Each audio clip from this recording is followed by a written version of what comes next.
the resident professional of the X's and Bros Country Club, our good friend Justin Kruse, a collegiate golfer himself, and now a credentialed media member as well, apparently. Mr. Kruse, your radio career has parlayed you into walking up and down the fairways at the Dana Open last weekend.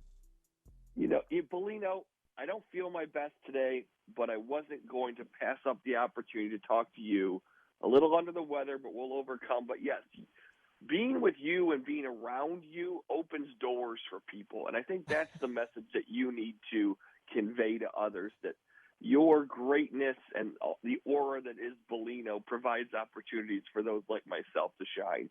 Folks, whatever I paid this guy, it was not enough for that sort of ringing endorsement there to begin this segment. So what were you doing, though, by the way, at the Dana Open? I saw you had the credential. I saw you're following the ladies around there at Highland Meadows. What was taking place out there? So a little plug. I work for on the side for a podcast called For the Ladies. It is a professional and women's golf kind of focused podcast run by my friend Abby Liebenthal, who started the For the Ladies company. So about every other week we get together and talk women's golf. And through that, I was able to apply for a credential and got to go to some Big J journalism press conferences. Yes. Follow Roland and Br0's around a little bit, ask some probing questions about travel and schedule and course conditions. And it was a good time. A good behind-the-scenes look at all that it takes to run a LPGA tournament and to be a part of the credentialed media. It was fun. Wow, that's man, look at you, man. I love this. For the Ladies. All right, so for all of our female listeners and anybody interested, search for the Ladies wherever you might get your podcasts, and a podcast dedicated to the LPGA Tour, man. I'm sure that Judd was excited about that. Kyle's never, I just throwing this out there. Dave Briggs, whatever. The guy's like 6'12". I expect him to mash the ball. But Kyle's never actually asked me to play golf before, which I'm surprised. Like, I would think that, longtime friend, he's a great writer. He does a great job covering college football and covering all the surrounding events in Northwest Ohio and Southeast Michigan, but has never once said, hey, do you want to go play wherever? I find that I feel a little left out there. So I'm going to have to pay Kyle a visit, or at least send him a text message and get him on the docket. All right, we had the Scottish Open last week, along with whatever tournament was being played here in America. But I was, more interested in the Scottish Open because the Open Championship at Royal Liverpool takes place, the 151st Open Championship. Do the guys that played in the Scottish Open, you have to assume they have the advantage, right? They've been over there, a week of no travel. They're just good to go. They're just going to, make the drive to Liverpool and go play. Yeah, I think it helps from a preparation standpoint, playing links golf, getting acclimated to the cooler temperatures, the cooler weather, acclimated to the conditions a little bit, and then you take the jaunt from Scotland down to England, and you're prepared, you're not tired, you've been there maybe, a week to 10 days before the tournament starts.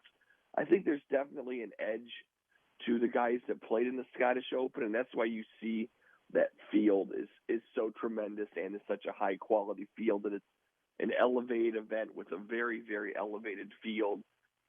It's one of those 10, 15 years ago, a handful of guys would go play in the Scottish Open. When Phil won at Muirfield, he actually won the week before at the Scottish Open when it was a European Tour event, but that was far less common as it is today. Right now, they're making it very easy with the purse and the schedule to go over and make that kind of double commitment.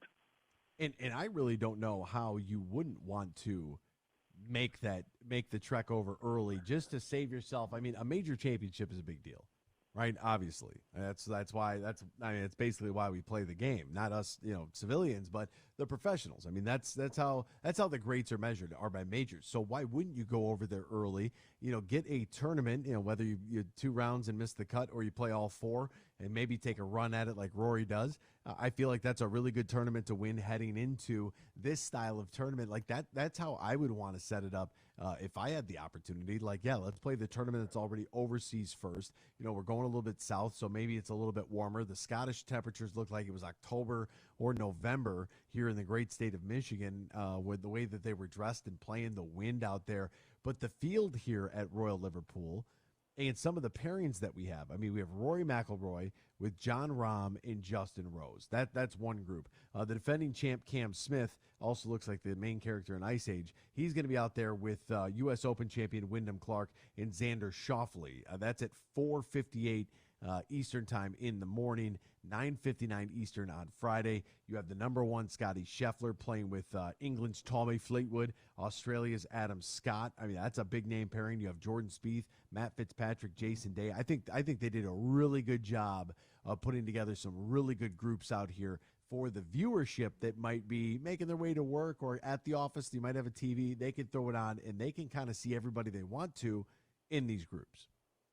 Well, that's definitely true. The other thing that's so great about this championship is with everyone going off of one tee, you have groups starting at 6:45 local time, going all the way till 4:30 local time. So there is golf on all day, and unlike the Masters or some other tournaments, this thing is on all day. So there's lots of opportunity to watch golf, take in golf, and enjoy some of these marquee pairings, like you said. Did you get a chance when you were overseas to play Royal Liverpool? No, I've never played golf in England. I've been fortunate enough to play a couple times in Scotland, but I have never played any golf in England. Oh, interesting. Well, I mean, maybe we can make that our trip. What do you say? Dabble around. He just kind of giggled. He didn't say much, folks. That means that's a hard pass. I don't think he could keep up with the booze. Jack Nicklaus always said the open road of courses get worse the further south you go. So that's just one man's opinion, but something to consider. Heavily weighted there, Royal Liverpool Golf Club at Hoy Lake. Par 71, 73.83 seems a little ridiculous. But, I mean, based on what we saw at the Scottish Open, it all depends on which way the wind's blowing because, I mean, you could hit a pitching wedge 230 or you could hit a drive 180 yards. If the wind's blowing, either you got it in your face or at your back. Like, it makes all the difference in the world. 100%. I think you're going to get a little bit of weather. The temperatures are going to be cool. The course is going to play a little damp. It looks like they've already had some rain, but there is forecast for rain and some wind. So we'll see how it plays. I think these guys are so good that when it is soft, that scores will be low. The rough isn't as thick as maybe they thought it was going to be by all, prognostications. You haven't seen a lot of the proverbial Instagram videos of guys throwing the ball into the rough and it disappearing. So I think the scoring will be good, but as you alluded to, it all depends on the wind. And this tournament, because of the long length of tee times and the different waves, where you start out can make a big difference. You could get the best end of the weather and have a huge advantage over the rest of the field. All right, let's get to the point where everybody begins to make their money. Your picks have been scorching hot. He doesn't miss. He's like Steph Curry. Basketball, golf, doesn't matter. The guy doesn't miss. Who do you like in this tournament? Well, first off, I was dapping you up. You're dapping me up because there's nothing I do but miss. As much research and television and podcasts that you could take in, we're all kind of throwing darts here. But I think one thing that's interesting with Hoy Lake and Royal Liverpool is if you look at their list of winners, going back to Walter Hagen, Bobby Jones, Tiger Woods, and Rory McIlroy, that is a really, really strong list of winners, guys at the height of their powers, guys number one in the world. That immediately draws you to Scotty Scheffler, someone that hasn't finished outside the top 12 in an event this season, which is ridiculous to say. Now, his odds aren't great at, 7-1. You can also find Scotty at low American at, plus 450. That's maybe a little more interesting and gives you a little bit more wiggle room.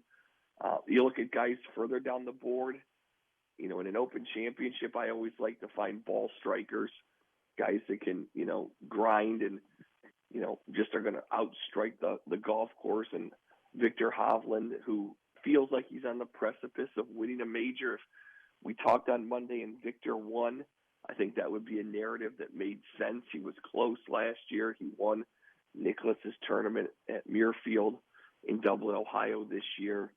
It's a guy that feels like he's tracking towards winning a major. And then the other guy, when you talk ball strikers, I always like that's still readily available at greater than 30-1 with two major championships is Colin Morikawa. He lost in a playoff, as you know, at Rocket Mortgage a few weeks ago. Shows some good form. Not afraid to get into a scoring contest, as we saw in Detroit. There's a guy that I think brings a lot to the table with a little bit more value down the board. In about a 12-minute span of tee times tomorrow, you'll get, and this starting at 9:48, you'll get Tony Finau, Victor Hovland, Justin Thomas, Rory, Rose, Rahm, Morikawa, Homa, Phil Mickelson. So that goes from it's about from 9:48 until 10:21. Those are the names. They're going to be right there in the prime time of the morning for all of us that are trying to wake up and watch a little golf and start our day the right way. We'll throw it on the TVs at our location. That way we can follow. But I think that's just really masterfully done to get that grouping right there, right as the Eastern Seaboard is waking up and get their eyeballs on the screen to watch the 151st Open Championship. Have we ever figured out why they dumped the British portion of it? Why don't they just call it the British Open? They're trying to be respectful. It's the oldest championship. It's open. They give a lot of, if you look at the field list, there's a lot of guys that, as much European Tour golf as I watch and golf that I follow, there's a lot of guys that I haven't heard of. There's the guy that won the Argentinian Open got an exemption into the Open Championship. They're throwing exemptions out to everybody. So not me. I think I'm not exempt. Nobody exempted me. I go out there and shoot 250. I swear to God, 7,300 yards, par 71 out there, link style, in the wind. Can you imagine? What do you think the average golfer shoots out there today, or tomorrow, under PGA pin placements and conditions? Yeah, I mean, I think if you're your average 10 handicap in a little bit of rain, a little bit of spit, with the length of the golf course, I don't see how you break 100. No way. It's way too challenging. I mean, a man of your athletic prowess probably could shoot 104. I could do that later on this afternoon. All it takes is the wheels to fall off a little bit. We were discussing this as driving around yesterday, is the fact that, like, okay, let's take like an average bogey golfer, and they see guys that are playing on tour. I don't know how, and we had this conversation in group chat. I don't know how to explain it because even I have never experienced it, but we are not putting on the same greens when they're for a tournament that the PGA guys are. Like, we have no idea how fast those greens, how thick that rough is, and especially if you go overseas for like the Open Championship, the fescue. Like, you're not getting clubs out of there. I don't know what to tell people. Like, if you're a bogey golfer in a PGA tournament or at the Open Championship, I think 180 is. I think that's in the wheelhouse. And people laugh at me, and I'm like, no, you're probably taking a 10 a hole for 18 holes. It's 180. Well, that's probably not that far off. The one thing too is the length. How many guys do you meet out having a drink or having a beverage? A guy says he hits at 300 yards. Oh, I hit 300. That's what they say. Everybody is obsessed with 300. Like, you barely hit at 220. What are you talking about, 300? Right. So the guy probably really hits at 250 at his local golf course where it could be hard as a rock. Okay, now you've got to go play a 490-yard par 4, plus hit the green, plus get the ball on the green. The one thing in this championship is the greens will be running only at about 10 to 11 on the stimp meter. They don't beat you up on the Open Championship because of speed, because with the winds they just cannot get the greens that fast, or it wouldn't be fair and you wouldn't be able to finish. But the length is the other thing.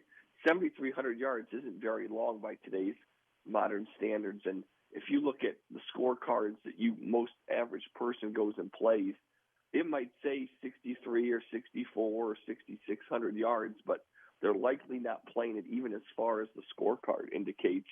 And that could be up to 1,000 yards difference right off the bat.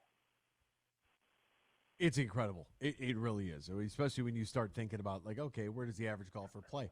And I read a sign here at Boyne. They had it on the cart, right? And they were like, hey, scan this so you don't flip a cart over, and make sure you sign your waiver. Here's the pace of play.